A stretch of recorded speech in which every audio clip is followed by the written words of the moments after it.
Η εκτέλεση των εντολών σε ένα πρόγραμμα γίνεται με τη σειρά, ξεκινώντας την εκτέλεση από την πρώτη εντολή, ακολουθεί η εκτέλεση της δεύτερης, μέχρι τελικά να εκτελεστούν όλες. Υπάρχουν όμως περιπτώσεις στις οποίες θέλουμε ένα τμήμα κώδικα να εκτελεστεί μόνο εάν πληρούνται κάποιες συνθήκες.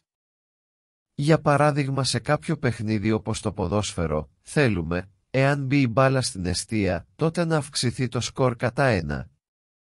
Οπότε ο κώδικας που αυξάνει το σκορ, πρέπει να εκτελεστεί μόνο εάν μπει η μπάλα στην εστία. Δηλαδή γίνεται μία διακλάδωση στην κανονική ροή εκτέλεσης του κώδικα, και κάποιος αριθμός εντολών κάποιες φορές εκτελούνται, και κάποιες όχι, ανάλογα με το αν η συνθήκη που εξετάζουμε ισχύει. Αυτή η επιλεκτική εκτέλεση κώδικα ανάλογα με το αν ισχύει κάποια συνθήκη ελέγχου, μπορεί να γίνει με τις εντολές διακλάδωσης. Το περιβάλλον Scratch μας παρέχει στην ομάδα εντολών «Έλεγχος» δύο πλακίδια εντολών διακλάδωσης. Το πρώτο είναι το πλακίδιο «Εάν τότε». Μετά το «Εάν» υπάρχει ένας χώρος σαν ρόμβος, μέσα στον οποίο θα βάλουμε την υποεξέταση συνθήκη. Τα πλακίδια που μπορούμε να χρησιμοποιήσουμε με ρόλο συνθήκης ελέγχου, έχουν και αυτά το ίδιο σχήμα, πάντα σαν ρόμβος, και μπορούμε να τα βρούμε στις ομάδες εντολών αισθητήρες, καθώς και στους τελεστές. Εφόσον η συνθήκη ισχύει, τότε εκτελείται ο κώδικας που βάζουμε μέσα στο σώμα του πλακιδίου, εάν τότε. Ο έλεγχος της συνθήκης μπορεί να έχει δύο δυνατά αποτελέσματα. Μπορεί είτε να ισχύει, δηλαδή να είναι αληθής η συνθήκη, είτε να μην ισχύει και η συνθήκη να είναι ψευδής. Δεν μπορεί να υπάρξει ενδιάμεσο αποτέλεσμα, όπως το «ίσως». Πέρα από το πλακίδιο «εάν τότε», υπάρχει και ένα δεύτερο, το οποίο θα λέγαμε ότι είναι η επέκτασή του. Είναι στην ίδια ομάδα εντολών «έλεγχος» και είναι το πλακίδιο «εάν τότε», αλλιώς. Η μόνη διαφορά μεταξύ τους είναι ότι, αν ισχύει η συνθήκη, όπως και στο άλλο πλακίδιο εκτελούνται οι εντολές που είναι στο τότε, αλλά αν δεν ισχύει η συνθήκη, εκτελούνται οι εντολές που βρίσκονται στο αλλιώς. Για να κατανοήσουμε όμως όλα αυτά, ας δούμε καλύτερα τις εντολές στην πράξη, αρχικά με ένα πολύ απλό παράδειγμα μόνο για να τις γνωρίσουμε, και στη συνέχεια ακολουθεί ένα πιο πλήρες δεύτερο παράδειγμα, δημιουργίας ενός κανονικού παιχνιδιού ping-pong, για να παίζουμε στον ελεύθερο χρόνο μας.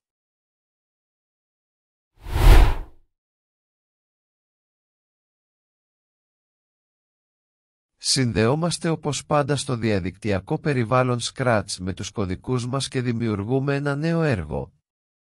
Παρέχουμε ένα περιγραφικό όνομα στο πεδίο του ονόματος του έργου μας και ξεκινάμε. Κλικάρουμε στο κουμπί για την εισαγωγή υποβάθρου και επιλέγουμε το υπόβαθρο με το όνομα Light. Κλικάρουμε τώρα στη φιγούρα της γάτας για να εισάγουμε κώδικα. Θα κάνουμε τη γάτα όταν είναι στον κύκλο να εμφανίζει το μήνυμα, ακουμπάω το άσπρο, και όταν δεν είναι στον κύκλο να μην εμφανίζει τίποτα. Από την ομάδα εντολών «Έλεγχος» επιλέγουμε το πλακίδιο διακλάδωσης, εάν τότε. Για τη συνθήκη επιλέγουμε από την ομάδα εντολών αισθητήρες, το πλακίδιο «Αγγίζει χρώμα» και το τοποθετούμε στο χώρο της συνθήκης στην εντολή διακλάδωσης. Θέλουμε να αλλάξουμε το χρώμα της συνθήκης σε άσπρο, όπως είναι ο κύκλος. Ο ευκολότερος τρόπος για να το κάνουμε είναι να κλικάρουμε στο χρώμα της συνθήκης και στο μενού που ανοίγει επιλέγουμε το εργαλείο επιλογής χρώματος και κλικάρουμε στο άσπρο του κύκλου. Μέχρι εδώ έχουμε ορίσει στην εντολή διακλάδωσης ότι αν η γάτα ακουμπάει σε άσπρο χρώμα, ότι πρέπει να γίνει κάτι. Για αυτό το κάτι, από την ομάδα εντολών «Όψεις» επιλέγουμε το πλακίδιο «Πες για 2 δευτερόλεπτα» και αλλάζουμε το μήνυμα σε «Ακουμπάω το άσπρο» και τα δευτερόλεπτα σε 1. Τώρα, όποτε τρέχουμε τον κώδικα, θα πρέπει το μήνυμα να εμφανίζεται όταν η γάτα είναι μέσα στον άσπρο κύκλο και να μην εμφανίζεται όταν είναι έξω από αυτόν. Κλικάρουμε πάνω στον κώδικα για να τρέξει και παρατηρούμε ότι τώρα που η γάτα είναι στον άσπρο κύκλο το μήνυμα εμφανίζεται. Αυτό συμβαίνει επειδή η συνθήκη ελέγχου ισχύει, είναι αληθής, αφού η γάτα ακουμπάει σε άσπρο χρώμα, οπότε και ο κώδικας στο σώμα της εντολής διακλάδωσης εκτελείται. Μετακινούμε τη γάτα σέρνοντας τη με το ποντίκι μας σε κάποιο σημείο έξω από τον κύκλο, ώστε να μην ακουμπάει καθόλου σε άσπρο χρώμα. Κλικάρουμε πάλι τον κώδικα για να τρέξει και παρατηρούμε ότι το μήνυμα δεν εμφανίζεται. Σε αυτή την περίπτωση η συνθήκη ελέγχου δεν ισχύει, είναι ψευδής, οπότε και ο κώδικας στο σώμα της εντολής διακλάδωσης δεν εκτελείται. Για ευκολία, μπορούμε να βάλουμε τον κώδικα αυτόν μέσα σε έναν ατέρμονα βρόχο για να γίνεται ο έλεγχος συνεχώς και να μην χρειάζεται να κλικάρουμε συνέχεια για να ξεκινά το πρόγραμμα. Έτσι, προσθέτοντας τον ατέρμονα βρόχο, κλικάρουμε μία πάνω του για να ξεκινήσει η εκτέλεση και μετά σέρνουμε τη φιγούρα της γάτας μέσα και έξω από τον άσπρο κύκλο. Παρατηρούμε το μήνυμα να εμφανίζεται και να εξαφανίζεται ανάλογα με το αν ισχύει η συνθήκη ελέγχου, δηλαδή αν η γάτα ακουμπάει σε άσπρο χρώμα.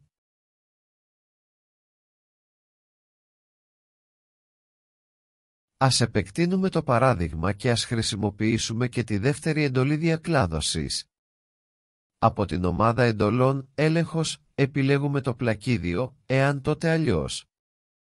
Όπως και πριν για τη συνθήκη, επιλέγουμε από την ομάδα εντολών «Αισθητήρες», το πλακίδιο «Αγγίζει χρώμα» και το τοποθετούμε στο χώρο της συνθήκης στην εντολή διακλάδωσης.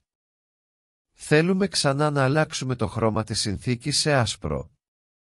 Κλικάρουμε στο χρώμα της συνθήκης και στο μενού που ανοίγει επιλέγουμε το εργαλείο επιλογής χρώματος και κλικάρουμε στο άσπρο του κύκλου. Για το σώμα του τότε, από την ομάδα εντολών «Όψεις» επιλέγουμε το πλακίδιο «Πες για 2 δευτερόλεπτα» και αλλάζουμε το μήνυμα σε «Ακουμπάω το άσπρο» και τα δευτερόλεπτα σε 1. Τώρα, όταν η γάτα είναι μέσα στον άσπρο κύκλο θα πρέπει να εμφανίζεται το μήνυμα ότι ακουμπάει σε άσπρο. Για το σώμα του αλλιώς, επιλέγουμε ξανά το πλακίδιο «Πες για 2 δευτερόλεπτα» και αλλάζουμε το μήνυμα σε «Ακουμπάω το ροζ» και τα δευτερόλεπτα σε 1. Τοποθετούμε τον κώδικα πάλι μέσα σε έναν ατέρμονα βρόχο και τον κλικάρουμε για να τρέξει το πρόγραμμα. Όταν η γάτα είναι μέσα στον άσπρο κύκλο, ισχύει η συνθήκη ελέγχου και εκτελούνται οι εντολές στο σώμα του τμήματος, τότε, οπότε εμφανίζεται το μήνυμα «Ακουμπάω το άσπρο». Όταν δεν είναι μέσα στον άσπρο κύκλο, τότε δεν ισχύει η συνθήκη ελέγχου και εκτελείται ο κώδικας στο σώμα του τμήματος, αλλιώς, οπότε εμφανίζεται το μήνυμα «Ακουμπάω το ροζ». Ο κώδικας στο σώμα του αλλιώς μας παρέχει τη δυνατότητα να κάνουμε κάτι όταν δεν ισχύει η συνθήκη. Θα μπορούσαμε να πούμε ότι το πλακίδιο, εάν τότε αλλιώς, λειτουργεί σαν διακόπτης εκτελώντας είτε το σώμα του τότε, είτε το σώμα του αλλιώς, ανάλογα με το αν ισχύει η συνθήκη ελέγχου.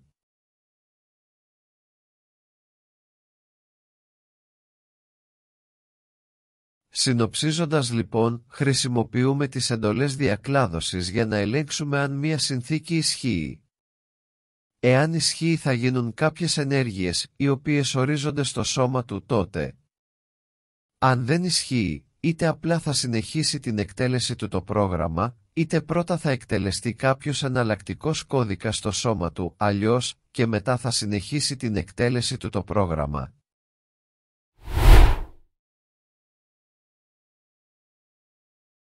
Στο δεύτερο παράδειγμα θα φτιάξουμε μια βασική έκδοση του γνωστού παιχνιδιού πινκ-πονγκ.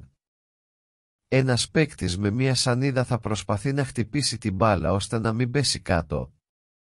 Συνδεόμαστε με τους κωδικούς μας στο διαδικτυακό περιβάλλον της Scratch και δημιουργούμε ένα νέο έργο.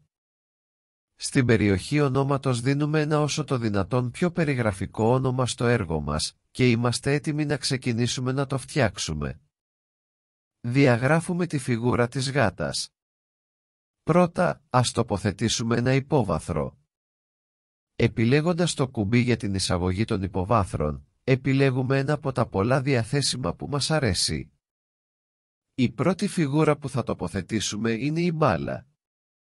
Επιλέγουμε το κουμπί εισαγωγής των αντικειμένων και βρίσκουμε την μπάλα. Την επιλέγουμε. Την τοποθετούμε κάπου στη μέση της οθόνης. Από την ομάδα εντολών συμβάντα επιλέγουμε τη σημαία, για να ξεκινάει να τρέχει το πρόγραμμα με το εικονίδιο της σημαίας πάνω από τη σκηνή. Επίσης από την ομάδα εντολών κίνηση, επιλέγουμε το πλακίδιο «Κινήσου 10 βήματα». Τρέχοντας αρκετές φορές το πρόγραμμα από το εικονίδιο της σημαίας, παρατηρούμε ότι η μπάλα φτάνει στο τέλος της οθόνης και βγαίνει έξω από αυτή. Αυτό όμως που θα θέλαμε εμείς, είναι όταν φτάνει η μπάλα στα όρια της σκηνής να αναπηδάει. Για να γίνει αυτό, επιλέγουμε από την ομάδα εντολών κίνηση το πλακίδιο, εάν σε όριο αναπήδησε. Τώρα, ας βάλουμε ξανά την μπάλα κάπου στη μέση της σκηνής και ας τρέξουμε πάλι διαδοχικά το πρόγραμμα. Αυτό που γίνεται τώρα, είναι ότι η μπάλα φτάνοντας στο όριο της σκηνής αναπηδά και αλλάζει κατεύθυνση κίνησης. Ενώ πριν κινούνταν προς τα δεξιά, τώρα κινείται προς τα αριστερά, επειδή άλλαξε η κατεύθυνση του αντικειμένου. Η εντολή «Κινήσου 10 βήματα» κινεί το αντικείμενο προς όποια κατεύθυνση έχει το αντικείμενο κάθε φορά. Τώρα, ας βάλουμε τις δύο αυτές εντολές σε έναν ατέρμονα βρόχο για να κινείται η μπάλα συνεχώς. Επιλέγουμε από την ομάδα εντολών «Έλεγχος» το πλακίδιο «Για πάντα» και βάζουμε τις εντολές κίνησης μέσα του. Τρέχουμε το πρόγραμμα από το εικονίδιο της σημαίας. Τώρα η μπάλα μας πηγαίνει δεξιά-αριστερά στη σκηνή αναπηδώντας τα όρια.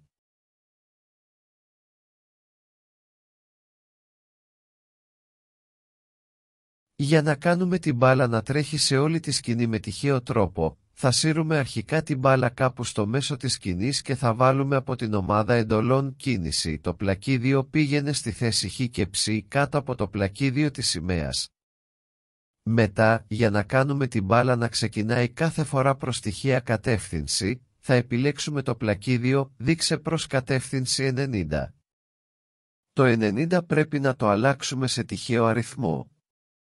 Για να παίρνουμε τυχαίους αριθμούς, από την πράσινη ομάδα εντολών «Τελεστές», επιλέγουμε το πλακίδιο «Επέλεξε τυχαίο 1 έως 10» και το βάζουμε μέσα στο πλακίδιο «Δείξε προς κατεύθυνση 90» στη θέση του 90. Το πράσινο αυτό πλακίδιο επιστρέφει έναν τυχαίο αριθμό από το 1 έως το 10. Εμείς θα το αλλάξουμε ώστε να επιστρέφει έναν τυχαίο αριθμό από το 1 έως το 360 που είναι όλες οι μοίρες του κύκλου. Δηλαδή θα μας επιστρέφει οποιαδήποτε τυχαία γωνία. Οπότε τώρα το σύνθετο αυτό πλακίδιο κάνει την μπάλα να έχει κατεύθυνση με τυχαία γωνία κάθε φορά που ξεκινάει το πρόγραμμα. Αν θέλουμε, με δεξί κλικ στον κώδικα, εισάγουμε και σχόλια για να μας υπενθυμίζουν τι κάνει αυτό το τμήμα. Τρέχουμε το πρόγραμμα από το εικονίδιο της σημαίας για να δούμε τι έχουμε κάνει μέχρι τώρα. Η μπάλα ξεκινάει την κίνησή της με τυχαία γωνία. Κλικάρουμε διαδοχικά το εικονίδιο της σημαίας ξανά και ξανά για να βεβαιωθούμε ότι κάθε φορά η μπάλα ξεκινάει με διαφορετικό τρόπο.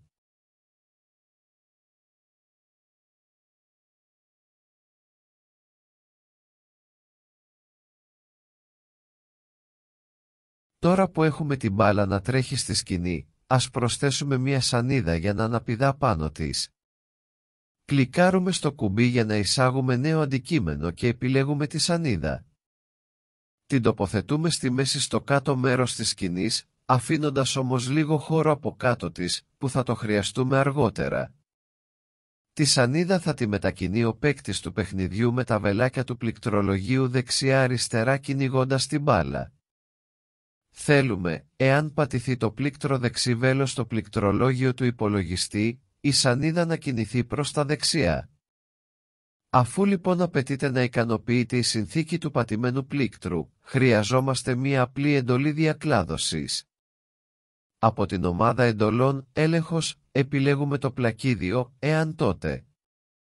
Από την ομάδα εντολών «Αισθητήρες» επιλέγουμε το «Πατήθηκε πλήκτρο» και το τοποθετούμε στην «Όμοια σε σχήμα θέση» της συνθήκης της εντολής διακλάδωσης. Από το μενού της εντολής επιλέγουμε το δεξί βέλος για πλήκτρο που πατήθηκε. Μέσα στην εντολή διακλάδωσης θα τοποθετήσουμε την εντολή για το τι θέλουμε να γίνεται όταν πατηθεί το δεξί βέλος.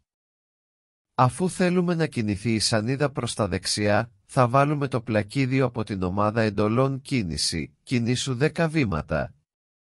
Ο έλεγχος για το αν πατήθηκε το πλήκτρο θα πρέπει να γίνεται από τον υπολογιστή ασταμάτητα όσο τρέχει το πρόγραμμα, οπότε η εντολή διακλάδωσης θα πρέπει να μπει σε έναν ατέρμονα βρόχο, και έτσι ο υπολογιστής να το παρακολουθεί συνεχώς για το αν πατήθηκε. Από την ομάδα εντολών «Έλεγχος» επιλέγουμε το πλακίδιο «Για πάντα» και βάζουμε μέσα του την εντολή διακλάδωσης. Από την ομάδα εντολών «Συμβάντα» επιλέγουμε το πλακίδιο με τη σημαία και το τοποθετούμε στην αρχή. Καλό θα ήταν να προσθέσουμε και σχόλια.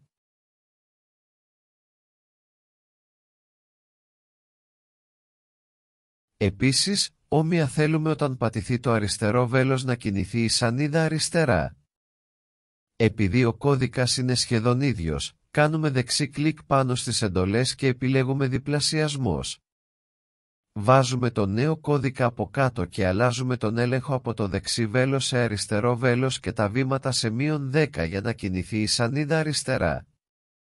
Επίσης σε έναν από τους δύο κώδικες, προσθέτουμε κάτω από το πλακίδιο της σημαίας, από την ομάδα εντολών «Κίνηση», το πλακίδιο πήγαινε στη θέση Χ και Ψ για να αρχικοποιήσουμε τη θέση της σανίδας στη μέση της σκηνής. Τρέχουμε το πρόγραμμα από το εικονίδιο της σημαίας πάνω από τη σκηνή και δοκιμάζουμε να πατήσουμε τα πλήκτρα με το δεξιό και αριστερό βέλος στο πληκτρολόγιο του υπολογιστή μας, για να ελέγξουμε ότι όλα λειτουργούν κανονικά.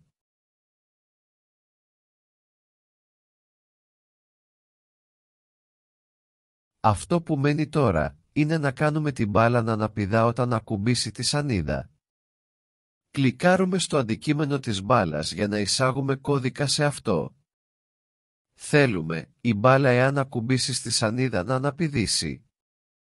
Και σε αυτή την περίπτωση έχουμε μία συνθήκη που πρέπει να ικανοποιείται, και αυτή είναι εάν η μπάλα ακουμπήσει στη σανίδα, να εκτελεστεί ο κώδικας της αναπήδησης.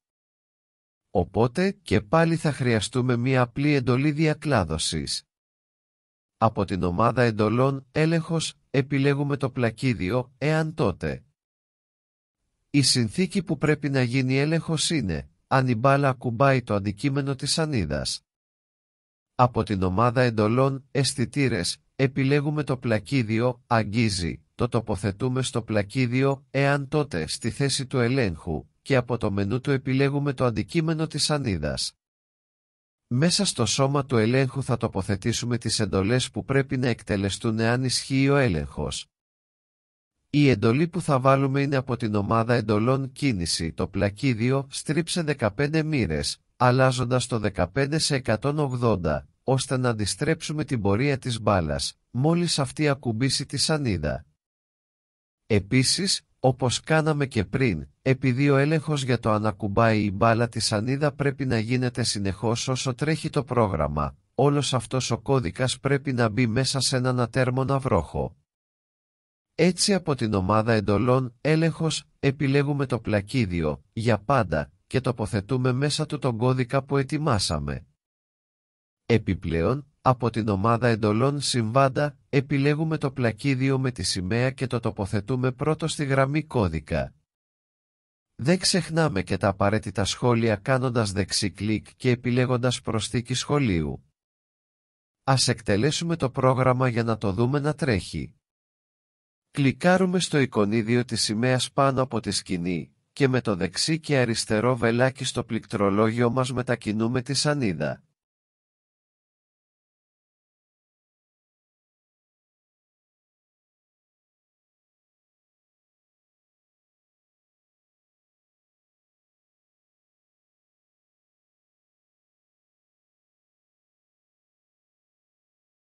Παρατηρούμε ότι λείπουν δύο ακόμα πράγματα.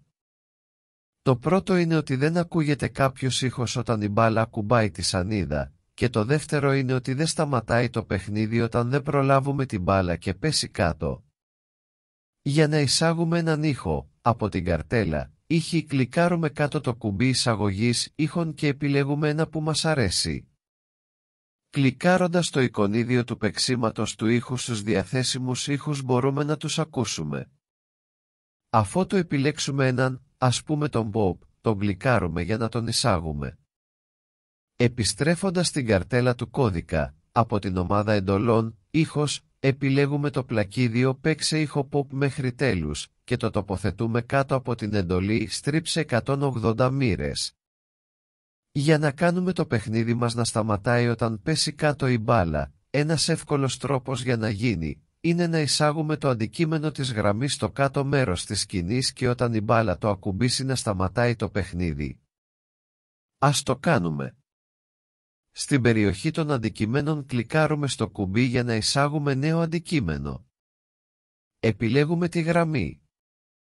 Την τοποθετούμε τέρμα κάτω στη σκηνή.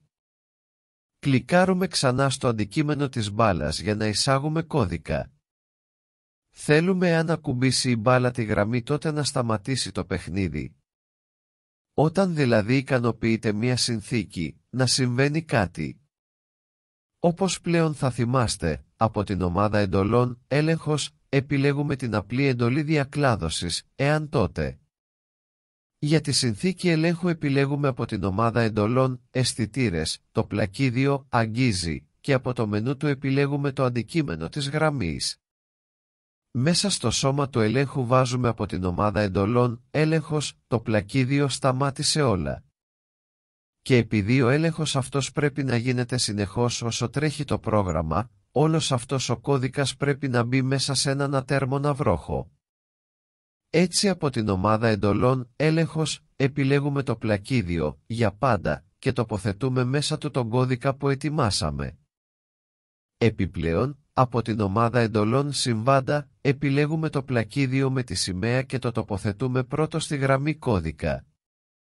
Προσθέτουμε σχόλια για να μας θυμίζουν τι κάνει αυτό το τμήμα κώδικα. Έχοντας τελειώσει τον προγραμματισμό, αποθηκεύουμε τη δημιουργία μας από το μενού αρχείο «Αποθήκευση τώρα». Ήρθε η μεγάλη στιγμή να παίξουμε το παιχνίδι μας. Επιλέγουμε το εικονίδιο της πλήρους οθόνης για να απολαύσουμε το παιχνίδι μας σε όλη την οθόνη. Κλικάρουμε τη σημαία και ξεκινάμε το παιχνίδι. Το παιχνίδι μας είναι πολύ συναρπαστικό, αλλά του λείπουν ακόμη κάποια βασικά στοιχεία, όπως οι ζωές, οι πόντοι, οι οθόνες εκκίνησης και τερματισμού, τα επίπεδα δυσκολίας. Αυτά θα τα φτιάξουμε σε μελλοντική βελτιωμένη έκδοση του παιχνιδιού, αφότου καλύψουμε κάποιες επιπλέον απαραίτητες γνώσεις σε μελλοντικές παρουσιάσεις. Πειραματιστείτε με τον κώδικα του παιχνιδιού. Για να κάνετε την μπάλα και τη σανίδα να κινούνται πιο γρήγορα, αυξήστε τον αριθμό των βημάτων στα πλακίδια κινήσου 10 βήματα στους βρόχους.